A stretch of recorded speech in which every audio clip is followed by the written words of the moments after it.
MLA గారు ఏమని మాట్లాడతారు? ఇక్కడ ఉన్నటువంటి ఎమ్మెల్యే మన బీఆర్ఎస్ బీఫామ్ మన గులాబీ కండు వేసుకొని మనందరి కార్యకర్తల కష్టం మీద గెలిచినటువంటి ఎమ్మెల్యే ఏం మాట్లాడతాడంటే, జెడ్పీ చైర్మన్ నాకన్నా నేను పెద్ద కారు కదా, నీది నాకన్నా పెద్ద పదవి కదా, నువ్వు ఎన్ని ఇళ్ళు కట్టించినావు, ఏ గ్రామంలో ఏం పని చేసినావు అని మాట్లాడుతూ ఉన్నాడు.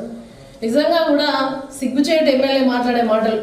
పెద్ద వాహనం అంటే ప్రభుత్వం ఇవాళ ఒక వాహనం ఇస్తుంది, నేను నా తర్వాత ఎవరున్న ఒక వాహనం ఇస్తుంది అంటే ప్రభుత్వం ఇచ్చే వాహనాన్ని కూడా ఒక ఆడబిడ్డ, ఒక బీసీ బిడ్డ ఒక పెద్ద కారులో కూర్చుంటే కూడా ఓర్వలేని కళ్ళు మండే.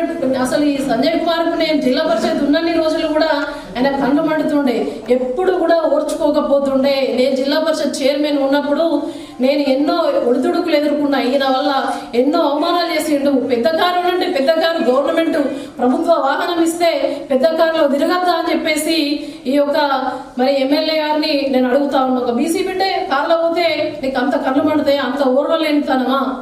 ఇవాళ నాకన్నా పెద్ద పదవి అంటే అవును, ఎస్ నీకన్నా పెద్ద పదవి నాది క్యాబినెట్, కానీ ఏ రోజు కూడా నువ్వు ఆ పదవికి గౌరవం ఇవ్వలే.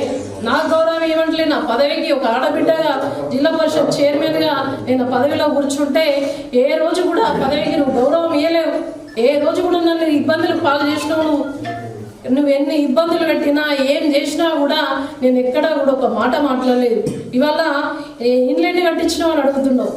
ఇల్లు కేసీఆర్ నాయకత్వంలో 4520 డబుల్ బెడ్రూమ్లు కట్టించారు. ప్రతి గ్రామంలో 20 డబుల్ బెడ్రూమ్లు ఇల్లు కట్టించారు.